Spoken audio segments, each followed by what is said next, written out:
Daghang partisipante sa National Convention sa Philippine Councilors League ang nangreklamo kay wa kuno kaayo maatiman o way say kapuy-an. Adunay live update si Nico Serino. Nico? Yes, Bob, bitumaw karon ang kontrobersiya ni nagpadayon nga Philippine Councilors League Assembly dinhi sa Dakbayan sa Sugbo.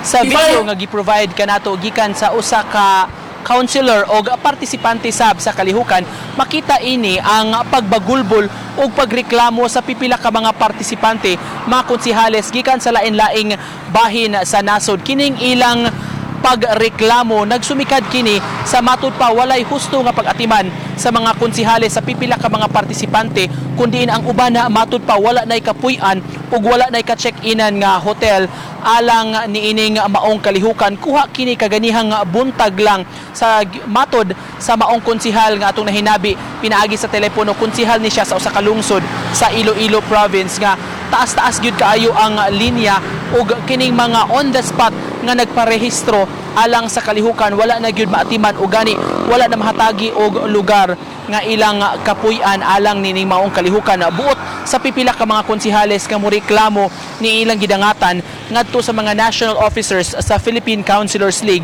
nga mao'y nag-organisar ni ining maong kalihukan dinhi sa Sugbo. Nasayra nato ni atong konsihal sa Iloilo nga buot nga dili magpahingan sa iyang kaugalingon nga hilabihan ka frustrated ang pipila ka mga konsihales gumikan kahit layo-layo pa baya ang ilang gibiyahe paingon dinhi sa Sugbo aron unta nga makatambong ni ining maong kalihukan apan gisugat lang sila sa pahibaw nga ang uban kanila wala nay kapuy-an ug ang uban tuna matud pay gi-arrange nga mga rooms apan hilabihan sab sila kadaghan moabot sa napu sab sa usa ka kwarto gumikan sa kakuwang sa mga akomodasyon. Kining tulo ka adlaw nga PCL convention dinhi sa Sugbo nga gi-host sa Dakbayan sa Sugbo, tambungan ni siya sa libuan ka mga councilors, municipal ug city councilors sa tibuok nasod.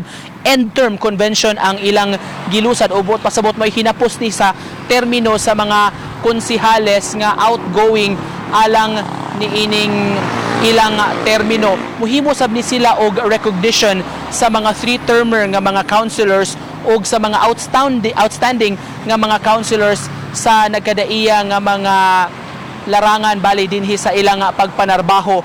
Mula na't unta kining maong kalihukan hangtod sa petsa 20. Gibutyag kaganiha sa nahinabi sa atong team dito sa maong venue si Councilor Gina Perez, Director for Advocacy and Programs, nga doon na gyud hinoy mga nag-pre-register na apan kining mga wala kayo ma-accommodate mga on the spot nga registrants ra ni sila. Gisangunan sab kining mao pamahayag ni Councilor Raymond Alvin Garcia sa Cebu City nga matud niya giatiman man ang mga partisipante labi na tong kalit-kalit nga mitunga og wala magparehistrong daan alang niining maong kalihukan. Gipaningkamutan sa staff sa PCL nga mapangitaan gyud sila og akomodasyon aron nga mapahiluna sila ni ilang pag-istar sa tulo ka adlaw pa nga convention dinhi sa Sugbo. Mao kada ba ang latest nga mga balita atong nahipos gikan dinhi sa gawas. Nick, kadot lang, in fairness no, sa host city na to o sa PCL, kining usa man dili wa sila ma-accommodate sa waterfront hotel lang o sa ubang mga hotel kay it would appear nga doon natay shortage sa hotel dinhi sa Sugbo ug mao na og di sila dili ma-accommodate ning ubang mga delegates.